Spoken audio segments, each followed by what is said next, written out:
What's up, Fumble fam? I'm Brooke. And I'm Noelle, and you're listening to Girls Don't Fumble, the #1 sports podcast for NFL Girl Talk. We sift through all the football news so you don't have to.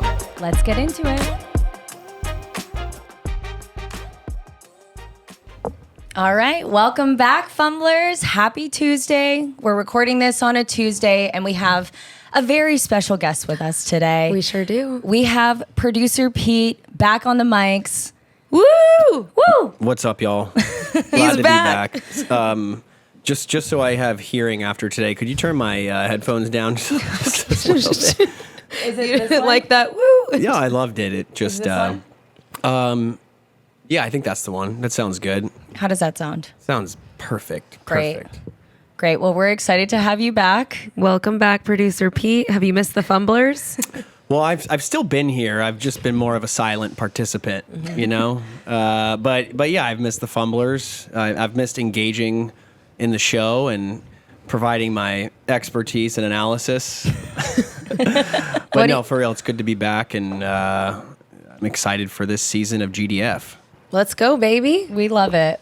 For those of you that don't know, Pete does do our video editing for our YouTube and all of our sounds. So he is somewhat of a fly on the wall in these past few episodes, but he does play a major part in every single episode. So we're happy to have him back. Yes. We are going to be introducing a new segment today. Brooke, would you like to? Also another late night episode tonight. So apologies. It's 10 almost 10 p.m. 10 p.m. We have a new segment. We're so excited. So we are just beyond the first week of the NFL, and we were thinking about how on earth are we going to tackle this. We were aiming to finish the podcast by 10. It's 9:56, so I don't think we can go that fast. No. But we're like, what's a good way to get through all the top stories that you guys want to hear, that we want to talk about? We are calling this segment Pick Six. Pick Six. Ooh, Pick Six. So this segment, you know, a pick six, you guys know what that is. And also we are going to be picking our 6 favorite stories from the weekend. And we're going to, for the sake of time, give each person who is introducing the topic 1 minute to talk about it. And we are telling you that so we can hold ourselves accountable and not start rambling and yapping like we've been known to do. And then the others can weigh in. So without further ado, we will begin with our first topic, which I will be passing off to our guest of honor, producer Pete. All right. Has the clock started? It is about to. Ready. Cool. Well, we're going to be talking about our main man, Aaron Rodgers, coming back off a Achilles surgery. He's 40 years old. We know he's been doing some ayahuasca and all that. Basically, I would say his performance this week is about what I expected. I would have been way more surprised if he came out and dominated the 49ers. He had one touchdown pass, but it was on a free play because there was a flag thrown to Allen Lazard. It was a great throw, but again, not really like an official play, as it was again a free ball or a free play there, a free ball. I'd also say that, I think the Jets in general, you've got their offensive coordinator, Nathaniel Hackett, who's kind of been under pressure a lot recently. Got fired as the Broncos head coach within the first season. Didn't even make an entire season before he got fired. Didn't do that well last year. I think Aaron Rodgers is what he is, a 40-year-old coming off an Achilles surgery, leading a Jets team that hasn't won a playoff game in a long time. And I don't really know if I see that changing. Ooh, hot take. Wow. Okay. So you did not have high expectations for Aaron Rodgers heading into week 1, like I know a lot of Jets fans did. No. No surprises for Pete this week. He hasn't No played surprises. a football game, and he played 3 snaps last year, 1 game. I mean, he's going to be rusty. He's had surgery. Mm-hmm. He's 40 years old. I feel like shit. I'm 36. I don't even play football. So Aaron Rodgers built different though. Yeah. I mean, I think I agree with you. I think no one had like the highest expectations for a week 1 Aaron Rodgers, knowing that it's been so long since he's played. But where I was truly disappointed in the Jets was their defense. I think I heard a stat where it was like they allowed scores on like 8 drives in a row, and that was like the first time in like a very large number of years where they've let that happen.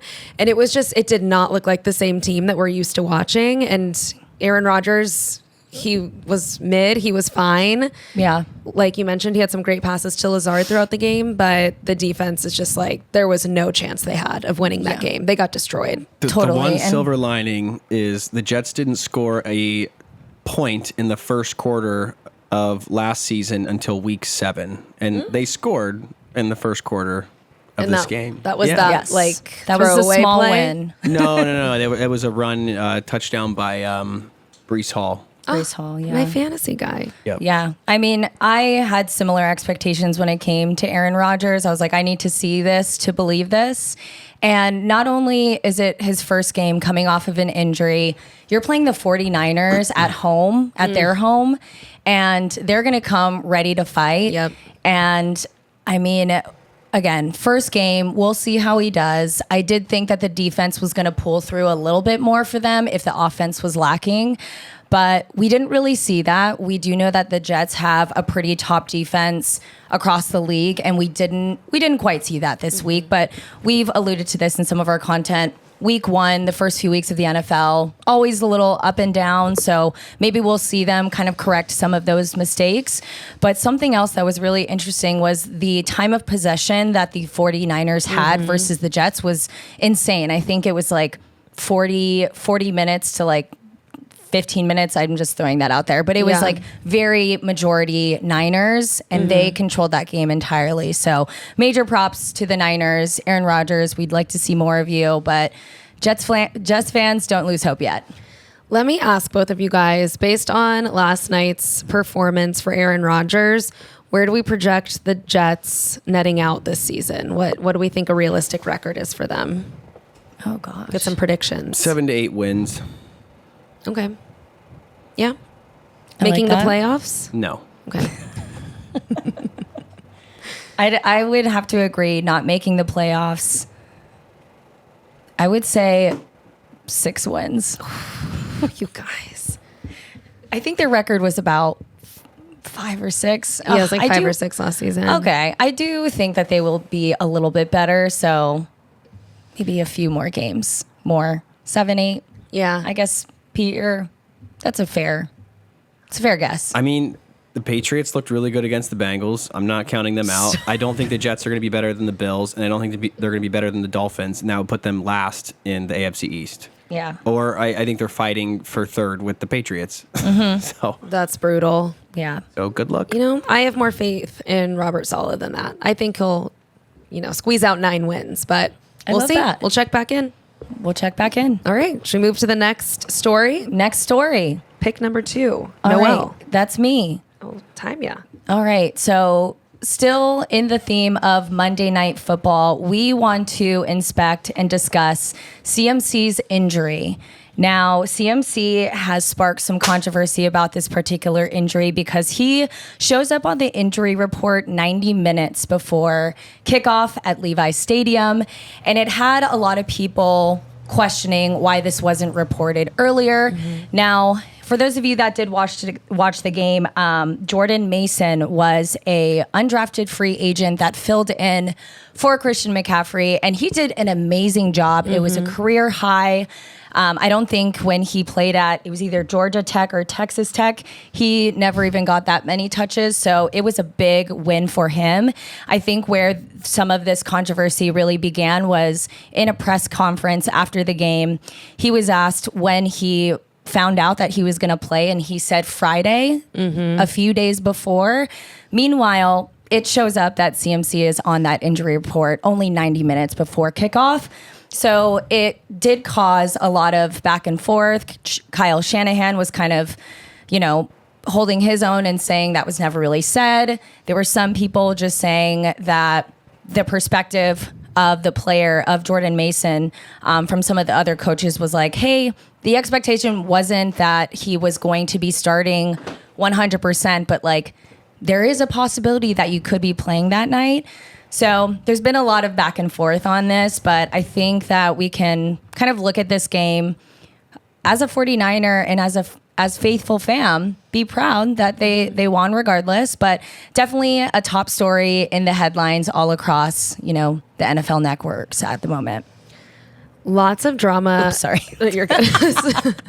Especially in the fantasy world, because even if you did see that before the games, chances are, because this was a Monday night game, you didn't have someone ready to go on your bench to sub in for CMC that you're thinking is going to be producing 25 plus points. I didn't even swap him out. Yeah, no, just let him just sit there with the 0. Exactly. So it's like, people got money on the line, people got sports bets on the line. The Jets probably were building out a lot of their plans for this game, thinking that CMC was going to play. Of course, he was still labeled as questionable, but I feel like Kyle Shanahan had said he's gonna be playing in the game.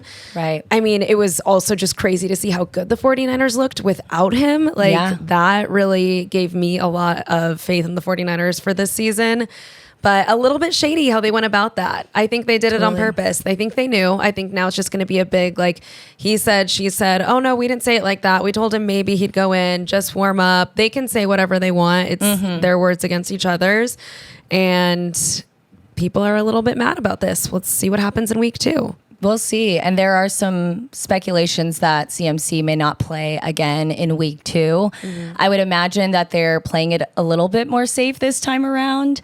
But we'll find out over the next few days. Any comments? You nailed it. Love it. Amazing.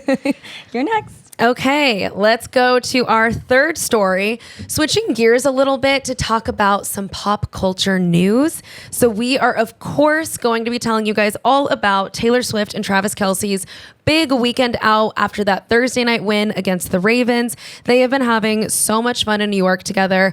I feel like they have been very much in the public eye, but this was like one day after another. Photographs, videos, they're everywhere. They're spotted. The paparazzi are there.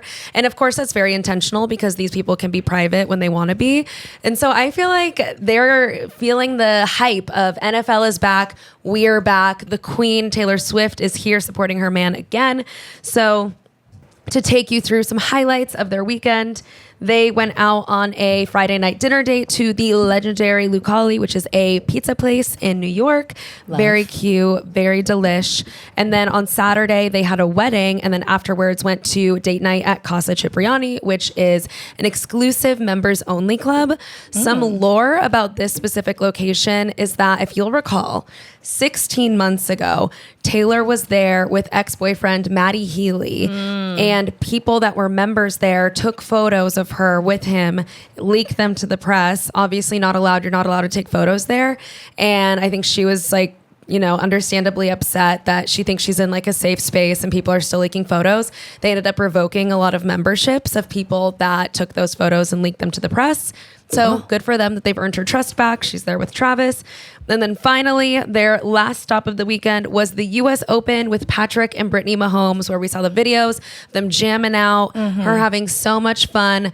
She's in love and she doesn't care who knows it. And I just think what a wonderful way to kick off the NFL, that Thursday night win, and then out looking fabulous, having so much fun and in love all weekend. We love to see it, especially because there was a lot of rumors that they were separating. It was this huge, 1,000-page document. I don't know how long it was, that they were going to be breaking up. And it's like, they came back in a big way. They did come back in a big way. They wanted to make a statement that they are happier than ever being seen all throughout New York. And they hopped on that jet right after the game. Oh yeah, right? they said bye. Jet's here. I could have sworn they were at dinner the same night, but it seemed like it.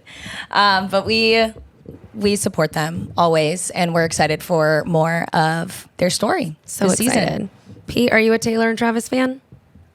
Yeah, I mean, as much as the next guy, I'm not. Noelle and I went and saw her live, and it was banging, and I enjoyed it. But I'm happy for them. I root for them. I'm not a hater, and I think it's good for football. I think it's good for Taylor, and I just hope it doesn't crash and burn because they seem like a good couple. I love And that. he's a fellow UC Bearcat. Yeah, he's a Bearcat. Rare. Let's go. You see. Never forget. Awesome. Shall we go to pick number 4? Back over to producer Pete.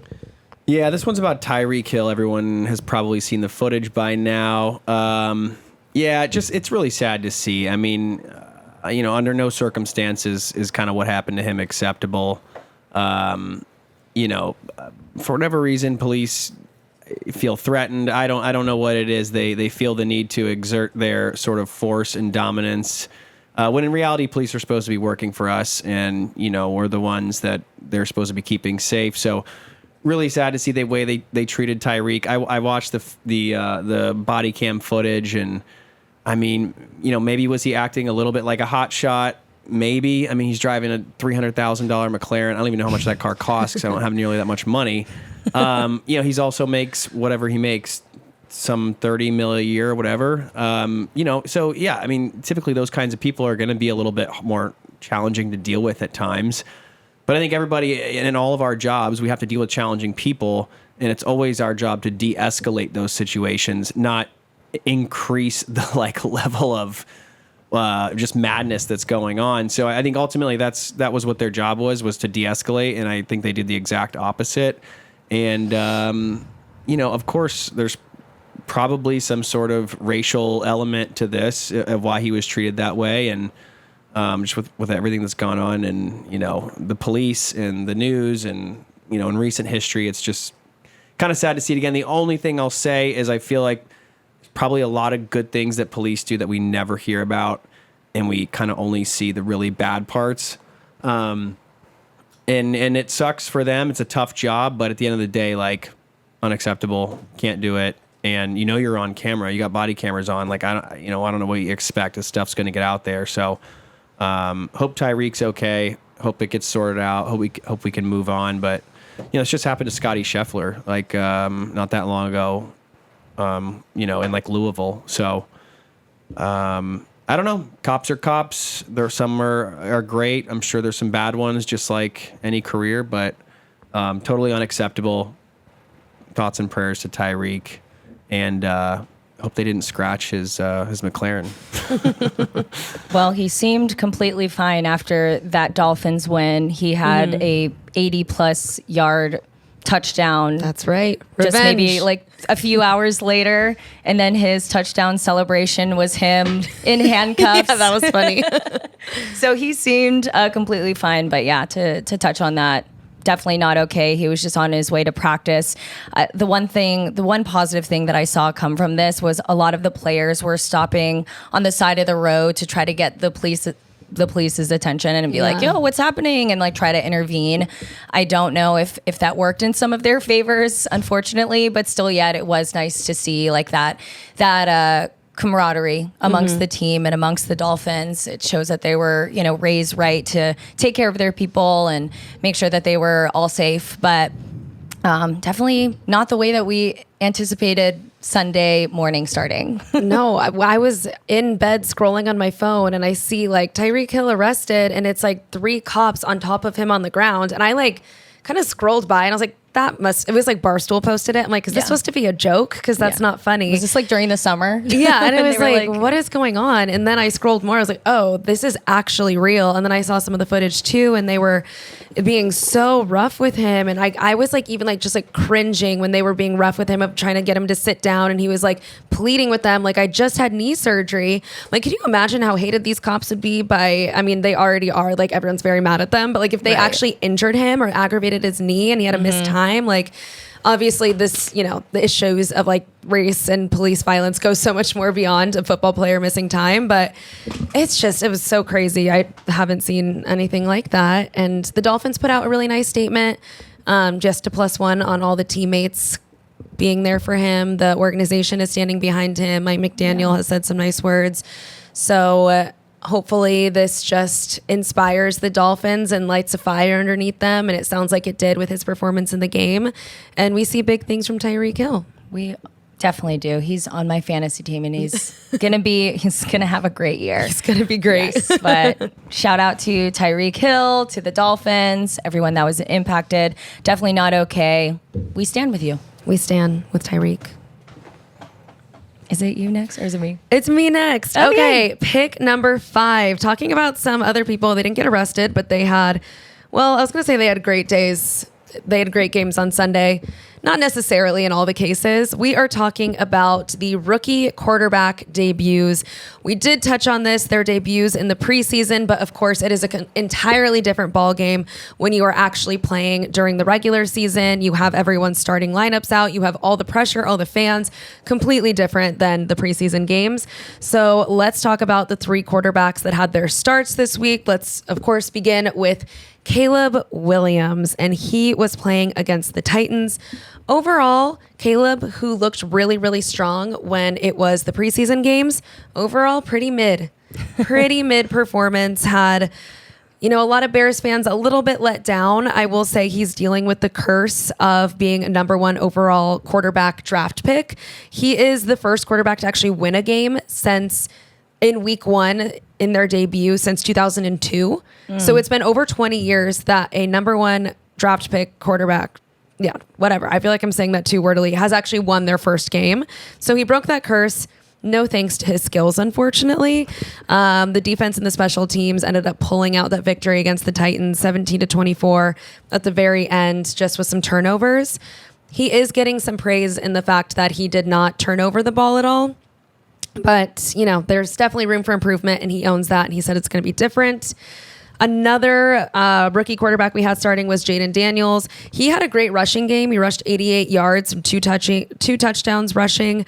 However, he did lose, pretty big loss, 20-37 against the Bucs. So again, not the most exciting start for the Commanders, but maybe some promise for Jaden Daniels in his rushing game. And then finally, Bo Nix also lost 20-26 against the Seahawks. He threw 2 interceptions. So again, not great, but it's week 1 for these guys. They are coming from college and just so much more pressure in the NFL. They're so young. So I don't think this is necessarily an indication of how their seasons are going to go, but would have liked to see a little bit stronger performance just for their sake and their mental health. Yeah. I mean, I would say I would expect this kind of performance just because, as you mentioned, for quarterbacks that have that much pressure, you are pretty much like the face of the entire franchise. And for you to come out of the gates just completely focused, win a game, like that's huge. We obviously saw that with, the person that comes to mind outside of the players that you just mentioned, Joe Burrow. He didn't win his first game right out of the gates. And let's be real, he hasn't ever won a week 1 game ever. So not even against the Patriots. We can talk about that another day. But all of these starting quarterbacks, they have some things to figure out. But it was nice to see some of the I don't know, like additional strengths that they will have that will carry them throughout the season. As you mentioned, Jay Daniels, he likes to run. Caleb is really good just kind of being a little like improv, like Pat Mahomes. I hate to make that comparison, but sometimes he's making these passes that are just not cookie cutter black and white passes that you see in the playbooks. So I like to see him kind of improvise a little bit off the cuff. And then for Bo Nix, the turnovers are going to happen. The Seahawks defense is really good, and and that continues to be the case this year. So we'll see how this all progresses over the next few games. They have some things to work on. It's just the start of their career, so we're going to be fans regardless, all along the way. Pete, your thoughts? You got my thoughts on the Bengals? No. Okay, I heard you talking about Burrow. I was zoning out for a minute. It's okay. We lost our guest. I didn't watch the Denver game. I didn't watch the Chicago game. So, Jaden Daniels looked good, right? He looks like he needs to put on some weight, but maybe have a Snickers bar, but he looks good. I would love if someone said that to me. Oh my gosh, please. But yeah, no, I don't have much to add on the rookie quarterbacks. I don't. All right, no worries. Yeah. Let's keep it pushing then. Yes. I can talk about Brandon Aubrey, field goal kicker for Dallas all day, though. Stop. Insane. Didn't he get, 26 fantasy points? 26. Got that steel boot, man. Came from a life in About finance. to kick a 71-yard field goal. Stop. Are you kidding? You can't lose if you can kick 71-yard field goals. I will say, I stop. think he's on one of my teams. Oh, that's great. Yeah, But 26 points is insane for fantasy. Auto draft. Let me see my guy. You got him on auto draft? Yeah. That's great. Oh, but what's Great pick. oh no, that's last week. Never mind. But yeah, I know. They killed Love it. I that. was like, I love him. Okay. Pretty sure he missed one field goal last year. That's it. We love a Not even a football player. yeah, accuracy. Nuts. Should we go into our last Our pick number 6 of pick 6. Pick Noelle, 6. take us home. Let's take us home, and it looks like we're just a little over 20 minutes, which is probably one of our shortest episodes. Yeah, honestly, That's great. Let's finish strong. Let's finish strong. The last thing that I wanted to highlight is kind of taking a look and stepping into the WAG, the NFL wifey, NFL girlfriend territory. So before week 1 of every NFL season, it seems like this is somewhat of a tradition where the WAGs, the wifeys, the girlfriends, whatever you want to call them, the women of the NFL and the partners, they get some kind of either party or luncheon just to gather and kind of build that community within that franchise and within that team. And over the weekend, I saw so many videos across pretty much every single team, it seems like, has one. And I just wanted to highlight some of them because obviously we talk a lot about the players that are out on the field, but something that Brooke and I, and the reason why we started this podcast, was keeping up with the WAGs too, and the girls, they're carrying on. And I think that there is a little bit new of a spotlight on them, and they're almost viewed as like, the not creators, but like influencers or even the celebrities of the sport. So a few that I wanted to touch on.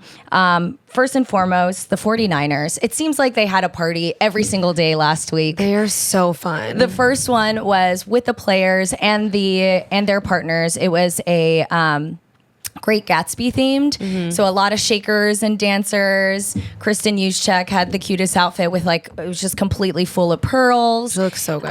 It was very glamorous, very glitzy, glamour, all of that. And then they have their NFL luncheon. And a lot of these look similar where they get fed a lot of food, which is obviously my favorite. But it was very much touching into like the feminine side of being a WAG. They really just got to step into their element a little bit. And some of these luncheons had like make your own succulents and make your own bouquet of flowers. So sweet. Make your own charm bracelets, jewelry, make your own like jerseys. And it was great. For the 49ers one, they were sponsored by Levi's. Oh, love that. All of them get gifts. We've done a Levi's event in our time. We have. Sponsored. Yeah. So, I just wanted to highlight that. Another one that really stood out to me was with the Jags. Jacksonville Jaguars, they had a Bridgerton themed party. All of the girls were dressed to the nines, very like peplum size dresses. They just looked amazing. But I know I just highlighted a few there. I've seen pretty much every single team have their own luncheon in their own way, but I think those really stood out to me the most. And I'm just really excited to see more WAG content this season. I'm sure that I think last year there were like some Halloween parties and holiday parties. So we'll definitely report on that in the future. I love that. And I love that that's a story and that just it's happening. Thinking about, a lot of these women make such big sacrifices to support their men on the field. They're moving, they're spending at least half their year somewhere else, and just have to be ready to spend every single weekend supporting them, maybe taking care of the family. And I think it's so nice that the teams are making it a priority to bring the women together, make sure that they're all friends and get to know each other and feel celebrated and feel like they're part of the team rather than just like the person behind the scenes supporting and not getting recognized, not having any fun. And I really like what you said about like the women or like the wives and the girlfriends being like, the content creators, the influencers of the NFL, because obviously there's such big name WAGs like, the Alex Earls, the Taylor Swifts, Olivia Culpo, Simone Biles that come in with their own celebrity status and people already know them. And then there's so many others that we're, seeing, on social media making, come to the game with me, make a, necklace with me, make this or like, yep, here's my game day outfit. Yep. And it's so cute seeing their lives and getting a more inside peek at what it's like to be a, NFL wife, and that they're able to, similar to Kristen Juszczyk, use the time that she spends with, Kyle and the NFL and make it something their own and be creative with it and have fun and show off their skill set. So we love it. That's why we want to highlight it. And let's keep up on all the parties that they have and try to get invited. Please, we'd love to. I was going to add some things on the wags. Okay, I would please. love to. I'm just kidding. I'm just kidding. We're What doing was your great on- favorite luncheon? What's your favorite lunch? Definitely Bridgerton, I think. You Pete, haven't what would even be- seen Bridgerton. Oh, I don't even know what it is. What would be your favorite like luncheon girly activity to participate in? Just drinking tea and gossiping, I think. King. Love that. Yeah. Yeah. That sounds about Gorgeous. right. Spreading rumors. About the other wags. Yeah. No, I mean, I think Noel. Yeah, I'm not going to say that. Now you have to. No, I don't. I really don't. Scared. Our 30 no. listeners are going to be wondering. No, I Please sound off in the comments. I think it'd be fun to be a girl for like an afternoon, maybe, and like just see what y'all talk about. But I don't really know if like luncheons and drinking tea and gossiping are in my future. Got it. That's Yeah. why it's the women's luncheon. Correct. Correct. The men are like body slamming each other at practice, and Yeah. the ladies are making friendship bracelets. Exactly. I love being a girl. and we love to see it. Yeah. Girlhood. Girlhood. Well, that wraps up our Pick Six segment. Hopefully, this was our shortest episode ever. We really set the intention of that, and I think we accomplished it. think it We didn't was stick to good. 1 minute per topic, that's for sure. But hey, when the content's flowing, we can't be stopping it. So thank you guys so much for listening. We are so excited the NFL is here. We've officially wrapped up week 1. Week 2 on the horizon. We'll be coming to you guys with our favorite stories, all the updates.